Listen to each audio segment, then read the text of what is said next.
Good. Okey. Baik, sebelum kita mulakan kebaikan sistem wang berbanding sistem barter, kita kena tahu apa itu sistem barter. Baik, sistem barter ini merujuk kepada sistem tukaran barang dengan barang. Ya, sistem barter itu ialah tukaran barang dengan barang. Jadi dia tak ada penggunaan mata wang. Dia tukar barang dengan barang. Jadi, apakah kebaikan sistem wang berbanding sistem barter ini? Iaitu daripada aspek perantaraan pertukaran. Di mana kalau kita lihat ya, okey, sistem wang akan menyelesaikan masalah kehendak serentak. Okey, kehendak serentak bermaksud apa? Iaitu kehendak yang serupa. Okey, jadi tak perlu kehendak yang serupa. Sistem barter berlaku, perlunya adanya kehendak serentak. So sistem barter berlaku antara individu yang saling menghendaki ya. Maknanya perlunya ada kehendak serentak.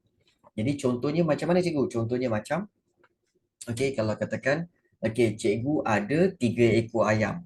Zarif ada dua ekor lembu. Jadi Zarif kata pada cikgu, saya nak ayam cikgu boleh? Saya nak tukarkan dengan lembu. Lepas tu cikgu cakap, boleh kamu nak ayam. Cikgu, tapi masalahnya cikgu tak nak lembu. Cikgu nak benda lain. Jadi alamak, tak boleh cikgu, tak boleh tukar dengan lembu, tak boleh. Nak tukar dengan benda lain. Sebab cikgu tak nak lembu, cikgu nak benda lain. Jadi di sini berlaku masalah kehendak serentak. Jadi kenalah cari lain. Bila cari lain baru jumpa Aisyah. Aisyah cakap, oh boleh. Saya pun cikgu nak apa? Sebenarnya cikgu nak udang. Saya ada udang. Saya pun nak ayam. Jadi cikgu pun tukarkan ayam dengan udang dengan Aisyah. Dia begitu. Maknanya perlu ada kehendak serentak. Ya. Jadi sistem wang dapat menyelesaikan masalah kehendak serentak itulah. Kalau sistem barter perlunya kehendak serentak. Baik. Yang kedua, ukuran nilai. Ukuran nilai. Sistem wang memberikan ukuran nilai yang seragam. Kenapa nilai yang seragam? Maksudnya nilai itu dalam bentuk mata wang. So, standard. Seragam. Maknanya harga ayam RM15. Kemudian harga lembu sekilo mungkin RM30. Maknanya ukuran nilai itu menggunakan ringgit Malaysia ataupun ukuran itu menggunakan mata wang. Tapi kalau sistem barter susah. Sukar untuk menilai barangan tu. Contohnya macam kes tadi. Bila cikgu nak dapatkan, bila Zarif nak dapatkan ayam. Cikgu kata, okey, nak ayam? Boleh. Kamu ada apa? Saya ada daging ataupun lembu. Okey, macam mana nak kira ni? Macam mana nak kira 3 ekor ayam dengan berapa ekor lembu macam ni? Jadi, susah untuk menilai barangan ni. Macam tak sama je. Seekor lembu nak tukar dengan 5 ekor ayam. Macam tak berbaloi je kan? Jadi, sukar untuk menilai barangan. Ya. Jadi, kalau sistem wang senang. Semua gunakan mata wang. Nilai mata wang. Kemudian, aspek penyimpan nilai yang baik.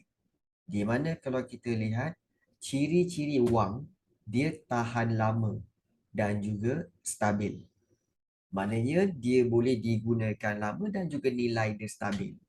Berbanding sistem barter, barang-barang tu tidak tahan lama. Ialah berapa lama je boleh simpan? Kan?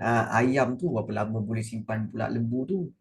Kan? Selang sebulan, 2 bulan kalau tak digunakan mau mati. Ataupun tak sempat nak makan, mati. Kan? Jadi, kalau kita lihat sistem barter, isunya ialah barang tu tidak tahan lama. Kalau sistem wang, duit tu ciri dia tahan lama dan juga nilai dia stabil. Dan kemudian kebaikan sistem wang berbanding sistem barter iaitu boleh digunakan sebagai alat bayaran tertunda. Sebab nilai wang yang stabil membolehkan pembelian secara ansuran. Maknanya pembelian secara sebulanan. Jadi barang tanpa nilai, kalau sistem barter, barang tanpa nilai yang stabil, tanpa nilai yang stabil, menyukarkan pembayaran secara ansuran. Tanpa nilai yang stabil. Contohnya macam ayam. Sekejap-sekejap harga ayam naik, sekejap-sekejap harga ayam turun. Macam ni nak bayar pakai harga ayam tu? Kan? Saya nak beli peti ais ni. Okey, berapa ekor ayam? Rasanya peti ais ni harga dia dekat-dekat 100 ekor ayam. Nak tukarkan dengan sistem barter okey. Jadi nak bayar sikit-sikit boleh tak? Sikit-sikit macam mana? Tiap-tiap bulan saya bayar dengan 5 ekor ayam. Kan? So bulan ni 5 ekor ayam, bulan depan 5 ekor ayam, bulan depan lagi 5 ekor ayam. Ayam pula sekejap besar, sekejap kecil, sekejap besar, sekejap kecil. Kan? Jadi susah. Jadi nilai dia tidak stabil. So sukar untuk membuat bayaran tertunda. Jadi inilah dia kebaikan sistem wang. Cikgu, zaman sekarang ni masih ada lagi ke penggunaan sistem barter ni? Okey, bagus soalan tu. Baik, sebenarnya dalam zaman sekarang masih ada lagi orang yang menggunakan sistem barter tu. Masih ada. Masih ada iaitu orang yang suka dia guna pakai perkataan swap. SWAP. Pernah dengar? Dekat Facebook ke, dekat dekat mana dekat Twitter ke, dia kata apa? Saya ada handphone ni, saya nak swap dengan Galaxy, ataupun saya nak swap dengan tu. Maknanya itu sebenarnya adalah sistem barter. Tukar barang dengan barang. Kan? Swap tu maknanya contoh dia ada, okey, saya ada Samsung Galaxy S13 lah. Saya nak swap dengan iPhone 10 ke, iPhone 9 ke. Okey, jadi dia nak swap. Swap tu ialah sebenarnya sistem barter. Itu tukar barang dengan barang. Tapi siapa yang memberi nilai tu? Yang memberi nilai itu adalah diri penjual dan juga pembeli. Kalau diri penjual rasa itulah nilai yang sama, okey, dan pembeli pun rasa dia minta orang kata apa, sama value, okeylah, boleh consider dianya, baguslah.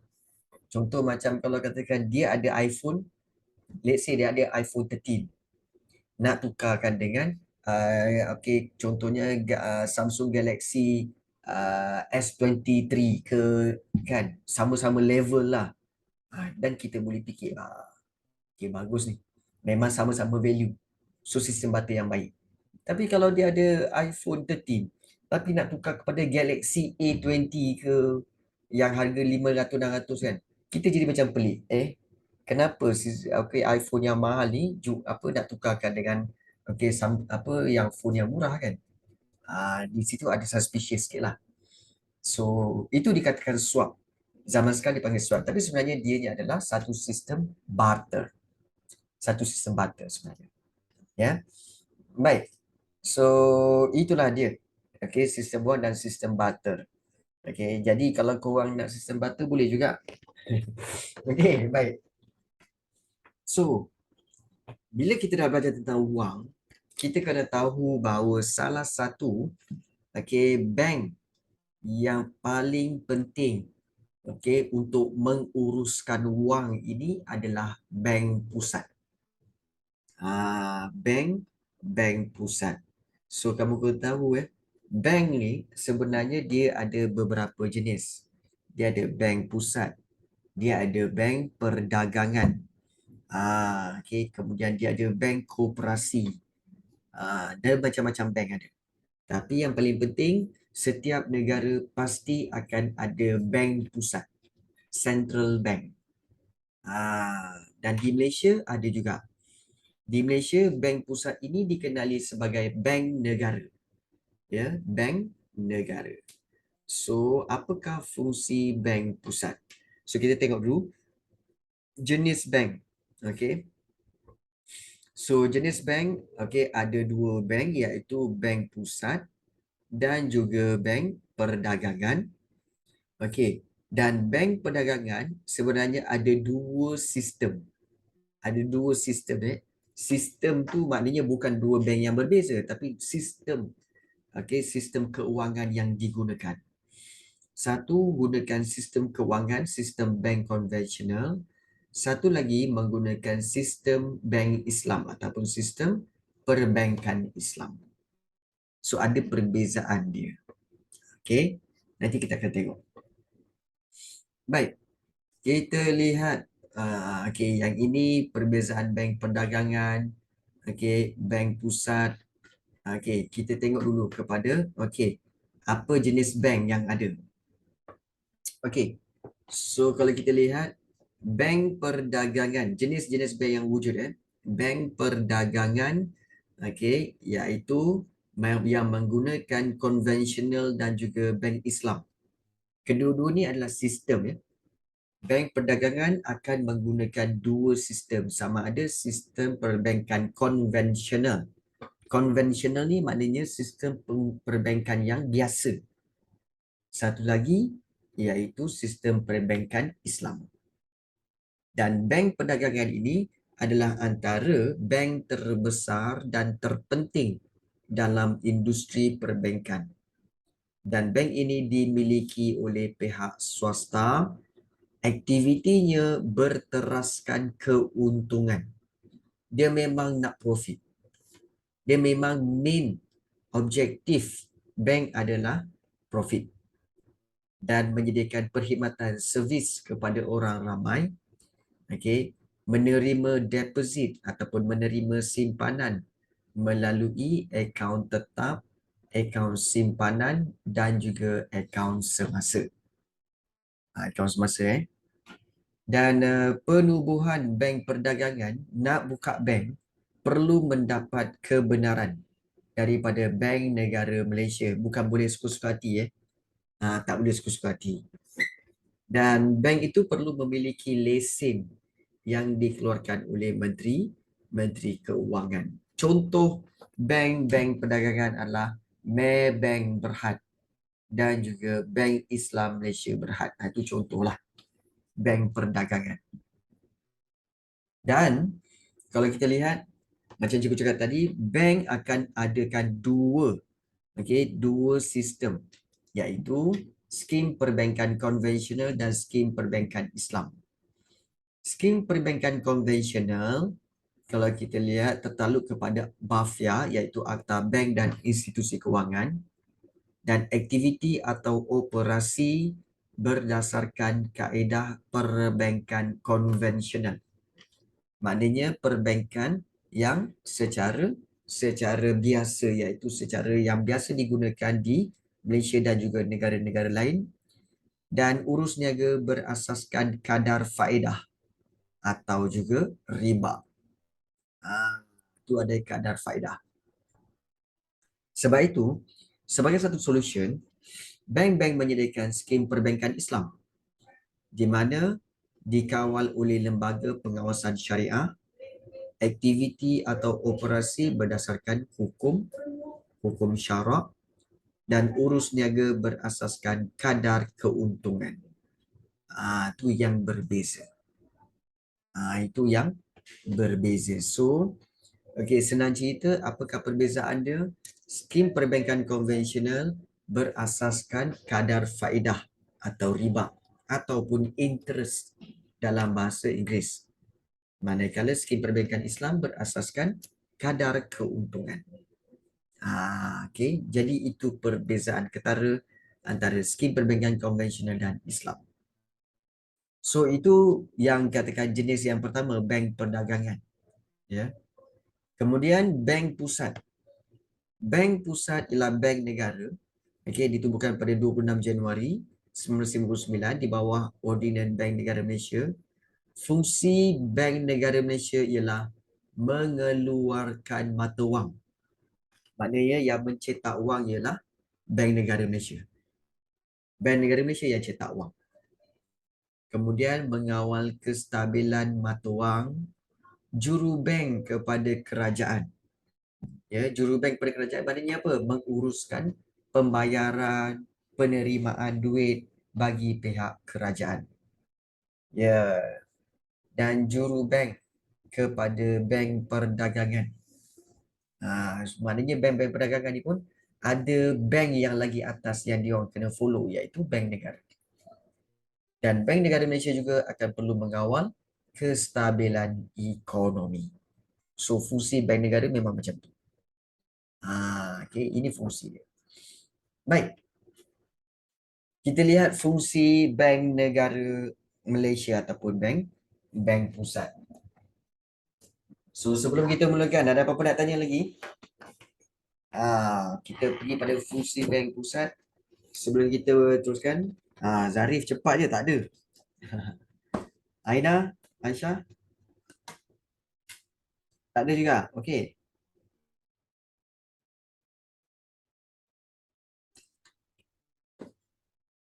Okey. Topik ni senang ya. Okey, bab 3 ni memang senang sebenarnya. Cuma banyak fakta yang kamu kena ingat lah. Contohnya kita lihat ya. 5 peranan utama Bank Negara Malaysia. 5 peranan utama. Okey, 5 peranan utama, 5 fungsi bank pusat. Iaitu mengeluarkan mata wang, mengawal kestabilan nilai mata wang, juru bank kepada kerajaan, juru bank kepada bank perdagangan dan mengawal kestabilan ekonomi. So kita tengok satu-satu. Yang pertama, mengeluarkan mata wang. Memang bank pusat ataupun Bank Negara Malaysia mempunyai kuasa tunggal. Kuasa tunggal tu maksudnya apa, cikgu? Satu-satunya kuasa okay, untuk mengeluarkan mata wang negara, iaitu ringgit Malaysia. Maknanya satu-satunya bank yang boleh mencetak duit negara kita ataupun duit Malaysia, ringgit Malaysia adalah bank pusat ataupun bank negara. Jadi hanya wang yang diterbitkan oleh Bank Negara Malaysia sahaja yang sah diperlakukan dengan nilai di negara kita. Dan pihak lain tidak dibenarkan untuk mencetak atau menerbitkan wang. Tak ada. Hanya bank negara sahaja. Jadi itu fungsi utama bank negara Malaysia. Sebab tu kalau kamu tengok duit kamu memang akan ada tulis bank negara lah. Ya. Baik. Itu penting pertama. Tapi kena ingat bukan suka-suka hati bank negara nak cetak duit Dia ada perkiraan dia. Bukan simply cetak, tak boleh. Dia ada perkiraan dia. Baik. Yang kedua, iaitu mengawal kestabilan nilai mata wang. Nilai sesuatu mata wang diukur melalui dua cara, iaitu aspek kuasa beli wang dan juga dalam mata wang asing. Macam mana nak tahu nilai mata wang itu? Iaitu kita tengok kuasa beli wang itu dan juga dalam mata wang asing. Kita tengok kuasa beli wang. Apa itu kuasa beli wang? Kuasa beli wang itu ialah kemampuan wang, keupayaan wang untuk membeli sesuatu barang atau perkhidmatan. Jadi, kenaikan harga barang secara berterusan dalam ekonomi dikenal sebagai inflasi, dan kadar inflasi yang tinggi boleh menjejaskan nilai mata wang. Nampak tak? Macam kita pernah lihat kan, dulu RM50, duit RM50 macam-macam boleh beli. Sekarang ni RM50 kan, hanya 3 atau 4 barang saja boleh beli. Jadi maksudnya apa? Kuasa beli wang tu, ringgit Malaysia tu semakin jatuh. Kuasa beli, kemampuan kuasa beli wang itu semakin berkurangan. Dan satu lagi cara bagaimana nak tahu tentang kestabilan nilai mata wang, iaitu daripada mata wang asing. Sebab kebanyakan mata wang negara, termasuk ringgit Malaysia, dibandingkan, akan dibuat perbandingan dengan dolar Amerika Syarikat. Kerana dolar Amerika Syarikat digunakan dengan meluas dalam perdagangan antarabangsa. So kalau kita tengok hari ni, ringgit Malaysia sebenarnya, berapakah $1 untuk ditukarkan pada ringgit Malaysia? Sekarang ni $1 bersamaan RM4.65. Bayangkan. $1 bersamaan RM4.65. Jadi, Dulu sebenarnya boleh mencecah, boleh mencecah. Dulu pada peringkat awalnya pernah jadi tahu, iaitu RM2.20. $1 bersamaan RM2.20. Sekarang ni, dan pernah pada pada zaman pada zaman tu Dr. Mahathir dulu pernah ditambat, hingga dia mencecah, pernah ditambat, maknanya duit tu tak pernah jatuh dan diikat pada harga RM3.50. Okay. So so itu yang kalau kita lihat dia punya kita kata sebagai dia punya trend, kejatuhan nilai ringgit Malaysia. Jadi kita tak boleh nak kata apalah, sebab dia memang kejatuhan itu memang kejatuhan yang daripada awal lagi memang telah berlaku sejak lama. Dah lama berlaku. Sekejap cikgu tengok. Hari ni jatuh lagi. Kepada RM4.72 ya. Serius. Hari ni jatuh lagi RM2 Malaysia kepada RM4.72. So, thank you, Sam. Payah. Itulah. Telan-telan juga ni. Ni udah balik dah.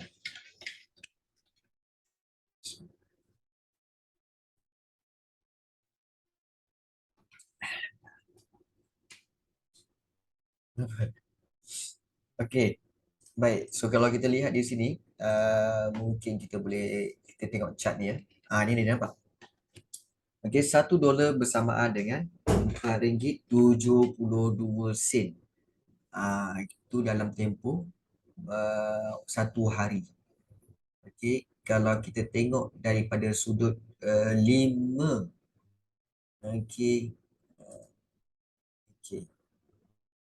Nampak tak? 5 tahun ya. Dulu duit kita pernah turun sehingga ke RM3.86. RM3.90. Pada tahun 2018, RM3.93. Ini kalau kita bandingkan dalam tempoh 5 tahun yang lalu lah.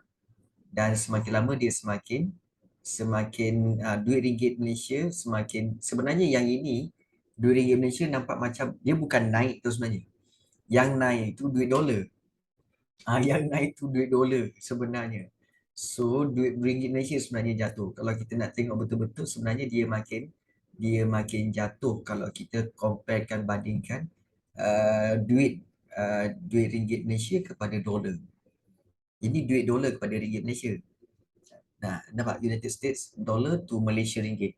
Kalau kita buat Malaysia ringgit to United States dollar, dia akan semakin turun. Jadi ini yang kita lihat sebagai kejatuhan ringgit Malaysia. So year to date max billion. Sekarang ni lah. Dulu duit kita pernah turun sampai RM3. Dan sebelum itu pernah sebelum tu lagi rendah lagi lah, RM2.20 pun pernah. Pernah. Tapi sekarang ni duit kita semakin lemah lah. RM4.72. Rasanya RM4.72 ni adalah duit yang paling rendah dalam tempoh. Dalam tempoh, rasanya this is the first time. Hari ini kejatuhan yang paling teruk. Nampak tak? Ringgit ends lower against US dollar. Closer to all-time low. The ringgit extended last week downtrend to close lower against the US dollar, nearing the all-time low of 4.725. Was reduced by the robust greenback, so fell to 4.71 on a Friday. Inflation outlook. So kesimpulannya, Okey, duit ringgit Malaysia sebenarnya telah pun jatuh ke nilai yang terendah, okey, yang tak pernah berlaku sebelum ini. Okey, dan ini adalah memang meneruskan trend di mana dianggarkan bahawa diramalkan bahawa hujung tahun ni duit ringgit kita semakin lemah sehingga jatuh kepada $1 bersamaan RM5. Ya, $1 bersamaan RM5. So, apa yang akan berlaku iaitu duit kita, okey, semakin sukar untuk kita membeli barang luar kerana barangan-barangan luar semakin mahal. Ya, barangan luar semakin mahal. Okey, dan kita digalakkan untuk membeli barangan-barangan di dalam negara sahaja. Ya, dalam negara sahaja. Dan juga kemungkinan juga ramai orang-orang luar juga yang akan masuk. Ya betul, negara-negara lain pun jatuh juga. Negara-negara lain pun jatuh. Kerana apa? Kerana ini adalah antara usaha. Kenapa tahu? Kerana US dollar sebenarnya yang sedang dia meningkat naik. Dan dolar sebenarnya naik. Dan dolar tu naik kerana kerajaan mereka ataupun bank negara mereka menaikkan kadar OPR mereka, okay, overnight per rate macam itulah. So bila dia naikkan value tu menyebabkan okay, duit mereka naik, jadi menyebabkan okay, negara-negara yang menjalankan hubungan perdagangan dengan dolar, okay, dengan mereka juga akan terkesan. So banyak, bukan Malaysia saja, malah negara-negara lain juga akan berlaku kejatuhan sebab dolar yang sebenarnya semakin mengukuh. Dan perbuatan seperti itu sebenarnya mungkin menguntungkan dolar dari sudut hubungan dagangan, tapi sebenarnya dia akan menjatuhkan, akan merosakkan negara itu sendiri tau. Sebabnya kamu tahu tak, bila kadar apa rate tu naik, okay, sebenarnya dia menyebabkan harga barang naik dekat Amerika. Bila harga barang naik, okay, rakyat dia sebenarnya mengeluh tau. Rakyat dia mengeluh kerana harga barang semakin mahal. Dan kebanyakan mereka yang dah ada pekerjaan merasakan bahawa pekerjaan mereka tidak lagi mampu untuk membeli barang-barang keperluan. Kerana gaji mereka tak ada perubahan, tetapi barang-barang semakin mahal. Jadi ini menyebabkan mereka nak tinggalkan kerja dan cari pekerjaan yang lebih baik. Okay, untuk menampung kehidupan yang semakin mahal. Itu yang dialami oleh orang-orang Amerika lah, penduduk-penduduk Amerika. Jadi, well, itulah ekonomi. Itulah ekonomi di mana sesuatu tindakan akan memberi kesan kepada tindakan kepada orang-orang lain lah. Baik. So, inilah dia tentang kuasa beli wang, okey, dan juga mata wang asing. Jadi kalau kita lihat, bank negara akan memastikan untuk mengawal kestabilan nilai mata wang. Okay, bank negara memang tugas dia untuk mengawal kestabilan. Bagaimana bank pusat menstabilkan nilai mata wang? Iaitu dengan tiga cara ini. Yang pertama, iaitu menstabilkan nilai mata wang, iaitu yang pertama dengan mewujudkan sandaran minimum. Apa itu sandaran minimum? Nanti kita tengok. Campur tangan dalam forex, iaitu campur tangan dalam tukaran mata wang asing. Dan satu lagi dengan mengawal inflasi. So, kalau kita lihat bagaimana menstabilkan nilai mata wang, kita tengok mula-mula mewujudkan sandaran minimum. Ini korang tengok betul-betul Ordinan Bank Negara memperuntukkan ataupun Undang-Undang Bank Negara, Ordinan BNM ni maknanya undang-undang dan peraturan Bank Negara Malaysia memperuntukkan sandaran minimum. Maknanya minimum sandaran 80.59% dalam bentuk emas dan juga rizab antarabangsa. Rizab antarabangsa ini termasuklah emas. kadar pertukaran asing. Okey. Milikan hak pengeluaran khas dan rizab kumpulan wang antarabangsa. Ini bererti sekiranya Bank Pusat ingin mencetak RM100, maka sandaran minimum yang perlu dimiliki ialah RM80.59. Baik, korang faham ke tak faham? Tak faham? Tak faham okey. Baik, dia sebenarnya macam ni. Sebab itu, okey. Okey, dia macam ni. Apa yang dikatakan memperuntukkan sandaran minimum okey, Aina, Aisyah faham tak ni? Faham tak apa yang dikatakan mewujudkan sandaran minimum tu? Faham ke tak faham? Zarif bawah kata tak faham. Aisyah dengan juga Aina, backup. Minta backup. Ceterangkan. Cik Aisyah, ceterangkan. Leh. Okay. Cakap je lah. Kan tak faham. Suruh juga ceterangkan. Mana tahu faham. Allahu Akbar. Boleh macam tu. Okay. Aina, mana tahu faham. Dia macam ni. Tak faham cikgu. Okey, baik. Dia macam ni sebenarnya. Baik. Kamu tahu tak?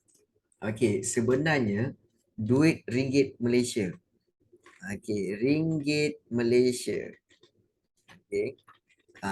Sebenarnya okey, duit ringgit Malaysia iaitu wang kertas. Okey, dan juga shilling. Okey. Ringgit Malaysia iaitu wang kertas dan juga shilling ni nilai dia ada berapa? Okey. Dalam pasaran. Itu yang kena tahu.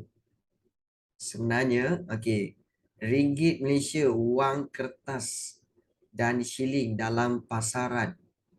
Okey. Okey, so di sini kita kata okey, ringgit Malaysia, wang kertas dan shilling. Okey, nilai dia dalam pasaran ada katakanlah RM. Okey, RM 100 bilion. Okey, bilion. Okey, di pasaran, dalam pasaran.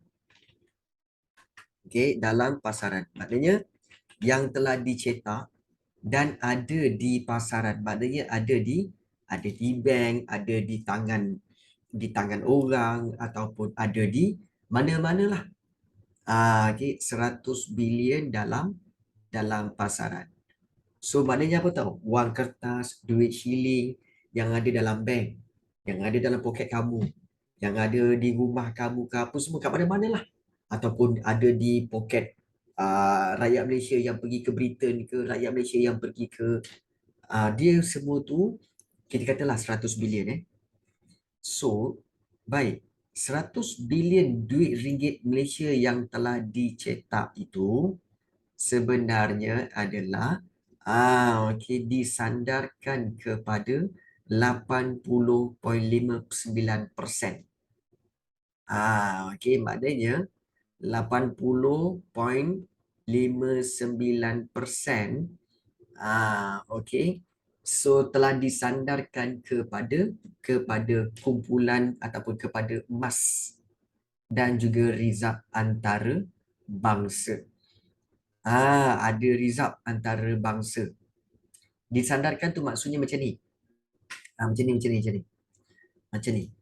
Maksudnya duit ringgit Malaysia yang 100 bilion tu sebenarnya okey adalah okey disandarkan kepada emas. Okey, emas di mana? Okey, kita tengok emas di Bank Dunia. Okey, kemudian juga rizab antara bangsa. Okey, antara bangsa. Yang ada di mana? Di bank negara.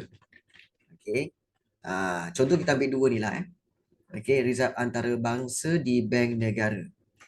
Okey, so kemudian emas dalam bank dunia. Baik. So kalau kita lihat di sini 100 bilion itu duit ringgit kertas tu mana pula pergi dia ni. Okey. Okey. So sebenarnya disandarkan tu maksudnya 100 bilion itu bersandarkan ataupun based on emas dan juga duit reserve antarabangsa di bank negara. Itu maksud sandarkan. Let's say lah, kalau katakan kita nak cetak lagi duit. Jadi kita kena ada emas dan reserve antarabangsa untuk cetak lagi duit. Kita tak boleh simply cetak. Tak boleh simply cetak Tak boleh simply cetak. Dia kena ada bersandarkan kepada ringgit ataupun kepada emas. Contoh. Okey. Contohnya, katakanlah kita nak cetak macam tadi kan. Okey, RM100. Dia kata RM RM100 nak cetak duit RM100. Sekeping dia perlu bersandarkan nilai apa? Nilai emas. Baik, katakanlah emas sekarang ni ada apa? Okey, kita ambil emas kilo. Susahlah nak kira dia macam ni. Pening kamu nanti. Dia macam ni lah. Okey, katakanlah nilai emas. Okey. Emas Malaysia di bank dunia. Okey, ada lebih kurang katakanlah emas di bank dunia kita ada lebih kurang 100 kilogram. 100 kilogram. Contoh 100 kilogram. Baik. Kemudian katakanlah kita nak cetak 1 kilogram. Okey, 1 kilogram emas berapa nilai dia?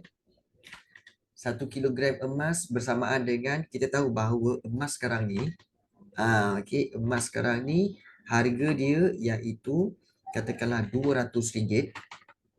Okey, RM200 darabkan dengan 1,000 gram. Betul tak? Betul tak?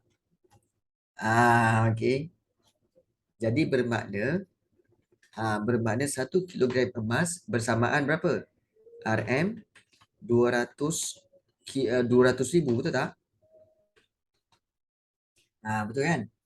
Betul. Jadi bermakna kita kalau nak cetak duit kita boleh ambil 1 kilogram emas ini baru kita boleh cetak duit ringgit Malaysia. Contoh duit RM RM100. Okey. 200,000. Okey, 200,000 bahagikan dengan RM100. Berapa keping yang kita akan dapat not 100? Iaitu kita bagikan satu, kita akan dapat 2,000 keping. Betul? 2,000 keping. 2,000 keping. Okey, RM100. Jadi ini maksud sandar. Maknanya apa? Mencetak wang ini bersandarkan kepada nilai emas yang kita ada atau nilai reserve antarabangsa yang kita ada. Itu maksudnya. Itu maksud disandarkan. Maknanya duit yang kita cetak itu based on harta yang kita ada, based on gold yang Malaysia ada, based on reserve antarabangsa yang Malaysia ada. Itu maksudnya. Sekarang korang faham tak? Ada tak mana-mana bahagian korang tak faham? Mungkin korang tak faham reserve antarabangsa kot. Backup lah maksudnya. Maksudnya backup lah ataupun kita kata kita tak kata backup lah, kita kata based on sebenarnya lebih baik. Based on. Nak kata backup pun bolehlah nak kata backup walaupun tidaklah 100% ianya backup. Tapi bolehlah dikatakan sebagai backup lah. Bolehlah. Okey. Baik. So bermakna ringgit Malaysia kalau nak cetak dia kena tengok berapa duit ataupun berapa emas dan berapa rizab antarabangsa yang dia ada. Kalau dia ada lebih kurang 1 kilogram emas, iaitu 1 kilogram bersama 200,000, so dia boleh cetak 2,000 keping duit not RM100. Macam tu. So dia based on ataupun backup dia, bolehlah kita kata sebagai backup daripada harta yang kita ada, sama ada emas ataupun rizab antarabangsa. Supaya, kenapa kena buat macam ni? Supaya ringgit Malaysia ada value. Duit ringgit kita ada, still ada value. Iaitu value yang bersamaan dengan emas. Baik, Aisyah, Aina, kau tak faham kau bagi tahu. Kau jangan diam aja. Aisyah, faham ke tidak ni? Syah, Aina?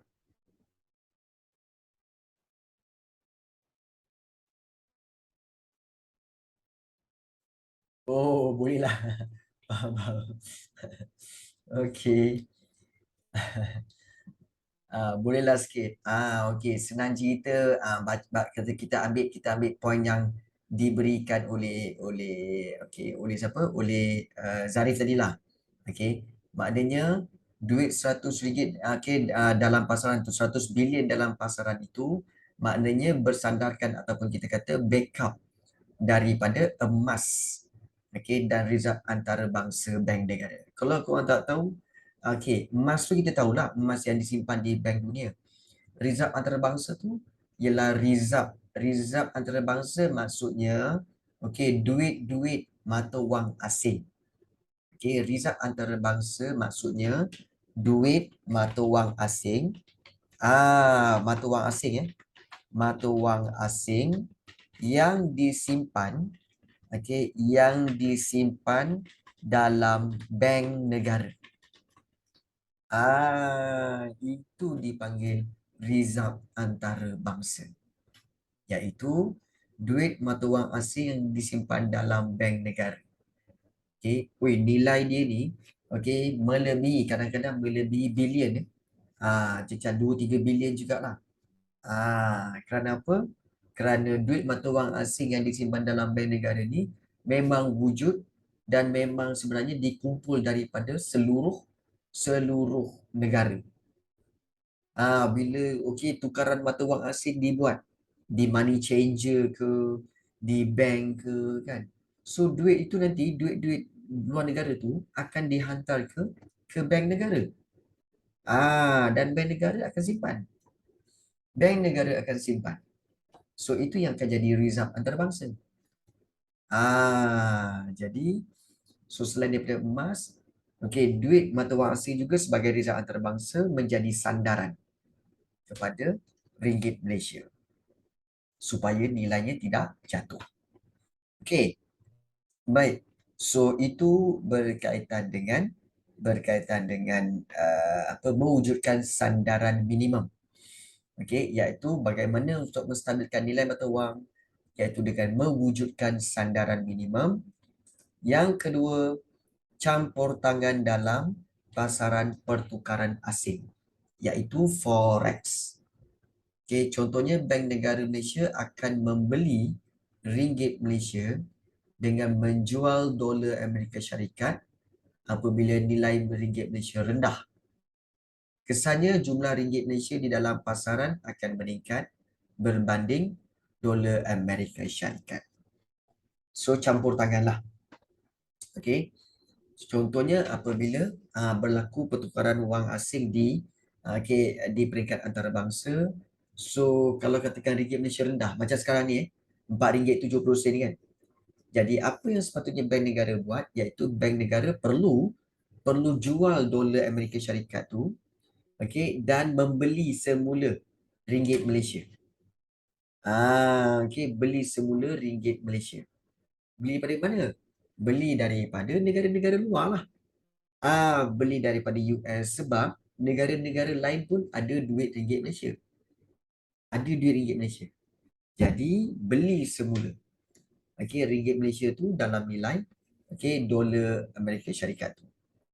Jadi jumlah ringgit Malaysia dalam pasaran akan meningkat bila kita beli ringgit Malaysia tu banyak-banyak. So dalam pasaran kita dah ada jumlah ringgit Malaysia yang banyak berbanding dolar.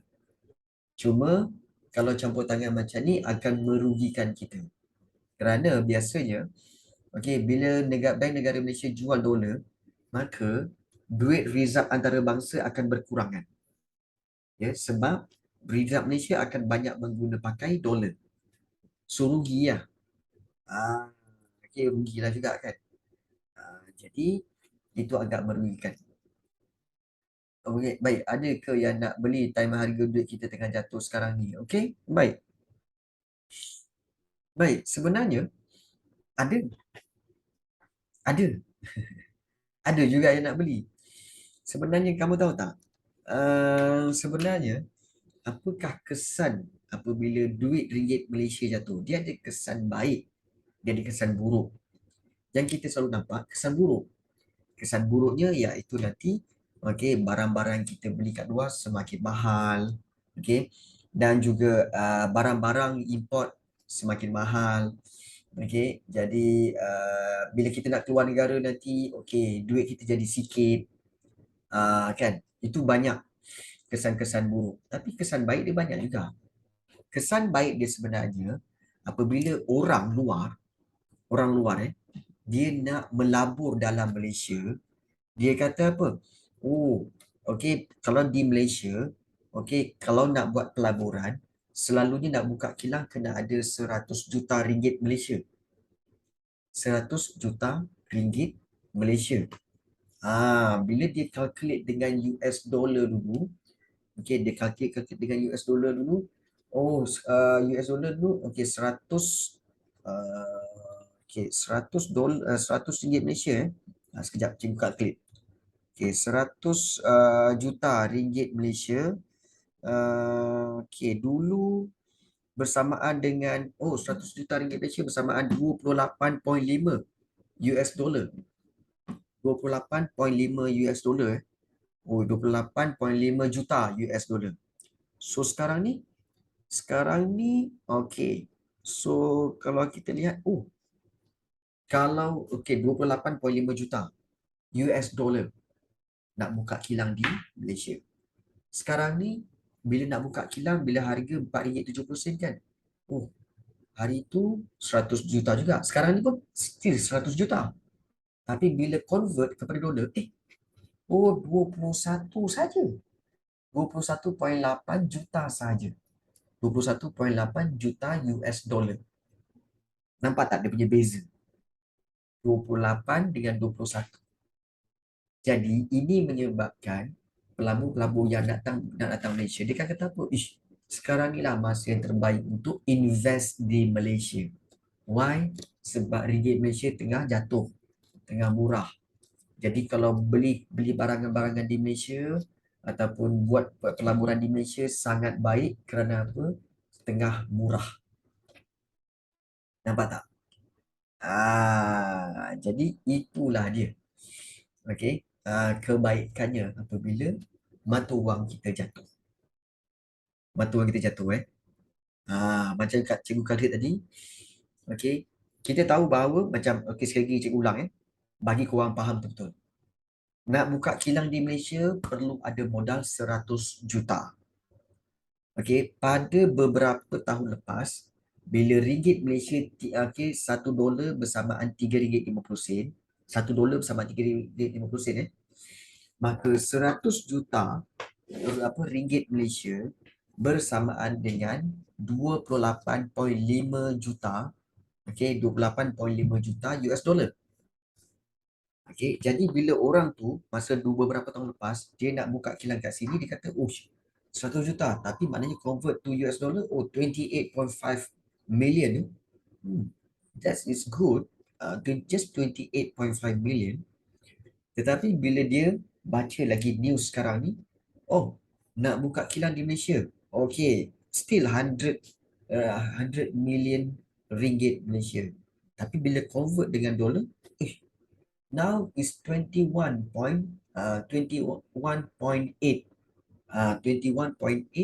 million US dollar. this is the right time. Because kerana apa? Kerana kos semakin murah. Jadi okay, this is the time where I should buy a plant, a factory in Malaysia. Nampak tak? So inilah dia kebaikannya. Kalau orang start melabur nanti, harga duit naik balik lah. Ya betul. Betul Aisyah. Bila ramai orang mungkin start melabur di Malaysia, sebab bila orang ramai start melabur di Malaysia, maka ramai orang yang akan beli ringgit Malaysia. Akan beli ringgit Malaysia. Maka nilai ringgit Malaysia akan naik balik.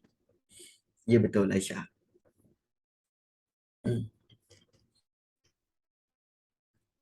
Okey. Cikgu, kenapa Bank Negara Malaysia kena beli ringgit Malaysia bila harga dia tengah jatuh, sedangkan bukan ke ringgit Malaysia tu berasal dari Malaysia? Ya betul. Sebenarnya istilah beli ringgit Malaysia tu bukan beli daripada diri sendiri.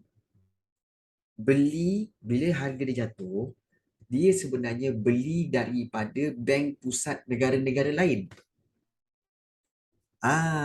Contohnya macam sekarang ni ringgit Malaysia jatuh. So bank negara akan call, okay, bank negara, federal bank di Amerika call, ada tak ringgit Malaysia? Ada. Okay, aku nak beli. Berapa tukar dengan dolar? Lepas tu tanya bank lain, Okay, untuk apa? Untuk, okay, maknanya berlaku permintaan terhadap ringgit Malaysia. Bila berlaku permintaan terhadap ringgit Malaysia, maka ringgit Malaysia akan naik. Tapi dengan cara apa? Beli balik.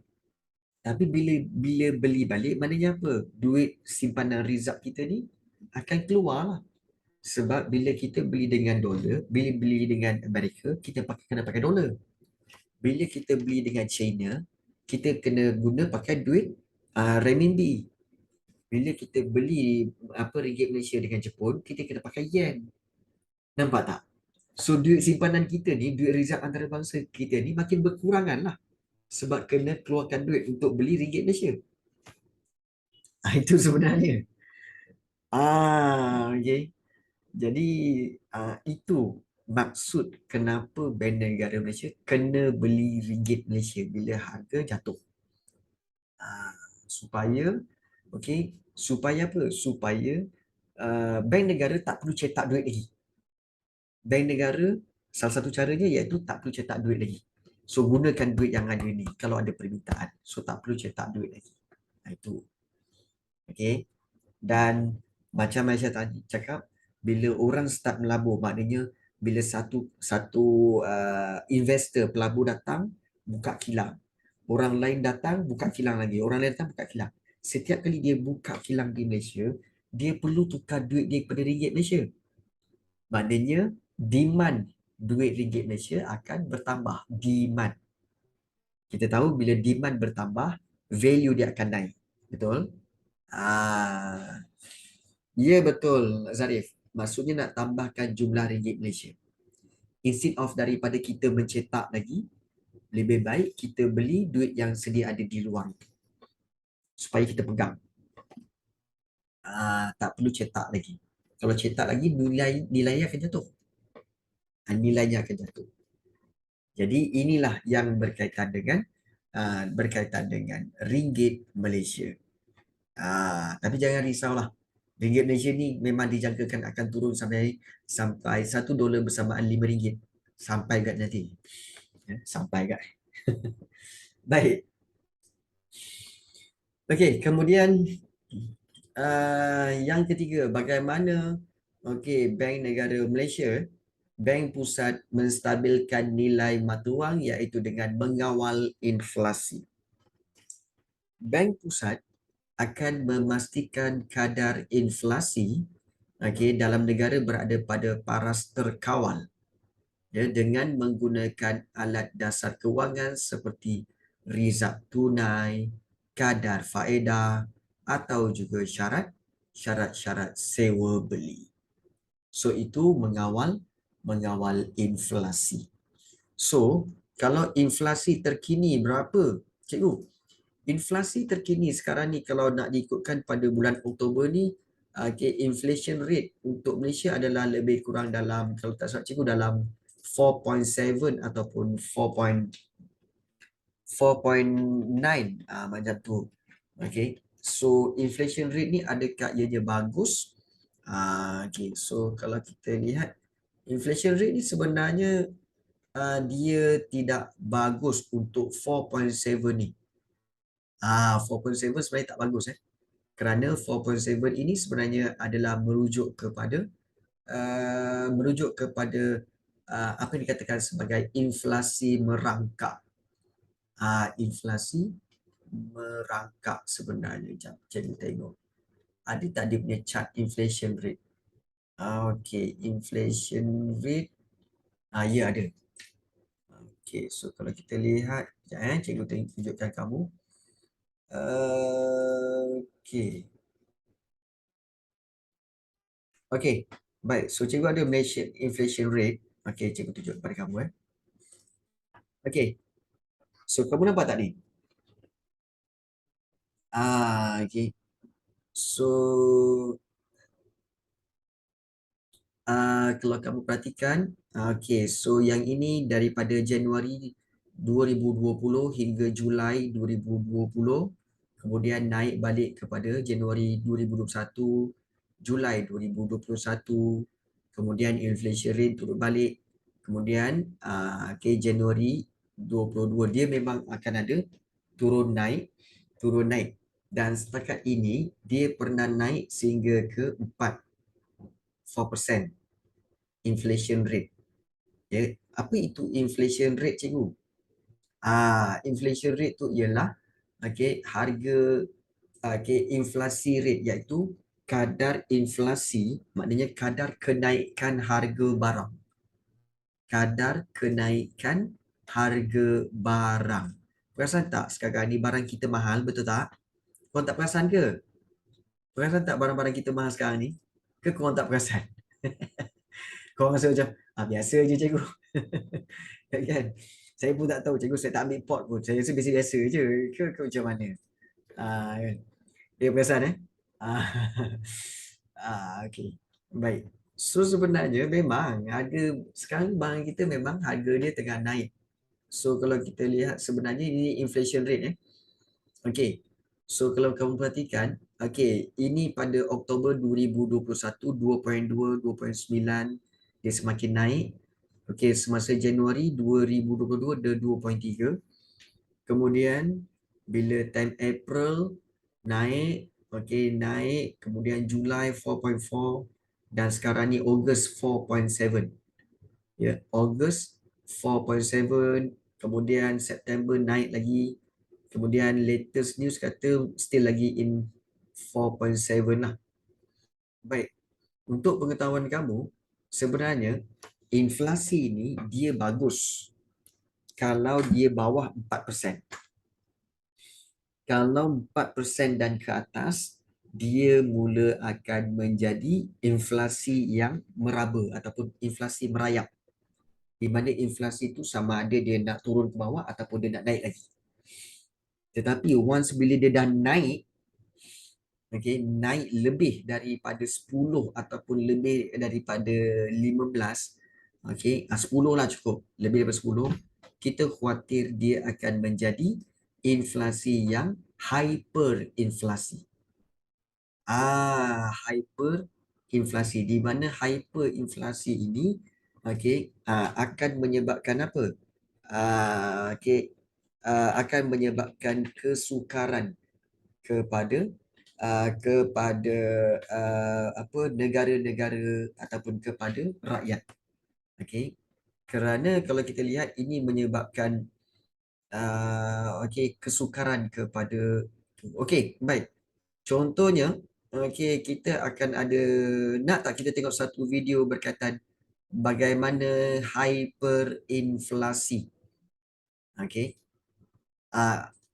Nak tengok satu video hyperinflasi? Boleh So kita nak tengok satu video berkaitan dengan hyperinflasi, iaitu yang berlaku di salah sebuah negara, iaitu di di mana ya? Di Zimbabwe. Di Zimbabwe. Kejap. Okey, cikgu tunjukkan. Okey, dan kita kongsi. So, kita lihat jurun bank kepada kerajaan iaitu dengan 5 cara. Pertama, iaitu mentadbir akaun negara. Okey, kemudian yang kedua, memberi pendahuluan sementara kepada kerajaan jika diperlukan. Dan juga bank pusat akan mengurus hutang-hutang negara, serta bank pusat akan memberi nasihat pelaburan, serta bank pusat akan mengurus pertukaran asing. Pertukaran asing yang berkaitan dengan kerajaan. So, kita lihat dulu yang pertama tu, mentadbir akaun negara, di mana bank pusat akan menyimpan dan menguruskan ya akaun kerajaan yang terdiri daripada akaun keuangan, iaitu hasil dan perbelanjaan kerajaan, dan akaun pinjaman keuangan. Rekod pinjaman yang dibuat oleh kerajaan. So, bank pusat yang akan uruskan akaun kerajaan ini, dan bank pusat juga akan menerima wang, menerima wang yang dibayar kepada kerajaan dan melakukan pembayaran bagi pihak kerajaan. Maknanya, kalau katakan kerajaan bayar, maknanya istilah sebenarnya ialah bank negara lah yang bayar. Kalau katakan simpanan ini akan disimpan oleh kerajaan, maknanya sebenarnya disimpan oleh bank negara lah sebenarnya. Itu maksud sebenar. Jadi itu sebenarnya yang mentadbir akaun negara ialah bank pusat ataupun bank negara Malaysia. Kemudian yang kedua iaitu yang pertama mentadbir akaun negara, yang kedua memberi pendahuluan sementara. Maknanya apabila kerajaan menghadapi masalah kekurangan keuangan, dan kerajaan perlu membayar balik tidak lewat daripada 3 bulan setelah berakhirnya tahun keuangan kerajaan. Maksudnya apa? Kerajaan boleh pinjam. Kalau katakan kerajaan hadapi masalah short duit, pinjam daripada bank negara. Tapi kerajaan perlu bayar balik dalam tempoh tidak lewat daripada 3 bulan. 3 bulan setelah berakhirnya tahun keuangan kerajaan. Maksudnya, contohnya biasanya tahun keuangan berakhir pada Oktober. Oktober, maknanya Oktober, November, Disember dan juga Januari. Maknanya, kalau katakan kerajaan pinjam pada Oktober ataupun kerajaan pinjam pada September ke ataupun pada Ogos ke kan. Maksimum dia orang kena bayar Oktober dah tutup, tahun kewangan kerajaan berakhir, maka paling lewat dia orang kena bayar ialah before January. Paling lewat pada January on the next year tu dia orang kena clearkan hutang tu. Hutang yang dibuat antara kerajaan dengan bank negara. Maknanya hutang tu biasanya pinjaman sementara lah. Pinjaman sementara. So itu yang kedua, memberi pendahuluan sementara. Yang ketiga, mengurus hutang negara. Kalau kita lihat mengurus hutang negara ni, iaitu bertanggungjawab memperoleh pinjaman. Mendapatkan pinjaman bagi pihak kerajaan daripada sumber sama ada dalam negeri ataupun luar negara. So bank pusat lah yang akan pinjamkan memberi pinjaman dan akan mendapatkan pinjaman. So bank pusat akan memperoleh pinjaman melalui penjualan bil-bil perbendaharaan dan juga surat jaminan kerajaan kepada institusi keuangan atau memperoleh pinjaman di pasaran modal antarabangsa. Dan juga menerbitkan sijil pelaburan kepada institusi keuangan Islam. Item-item ini seperti bil-bil perbendaharaan, surat jaminan kerajaan, dan juga pasaran modal antarabangsa serta sijil pelaburan kepada institusi keuangan ini. Ini adalah item-item yang cikgu perlu memberikan kepada kamu penerangan lanjut. Okey, tetapi cikgu rasa tak sempat nak bagi dalam tempoh waktu ini. So on the next class, okay, cikgu akan memberikan penerangan tentang apa itu empat-empat item. Sebab empat-empat item ini, okay,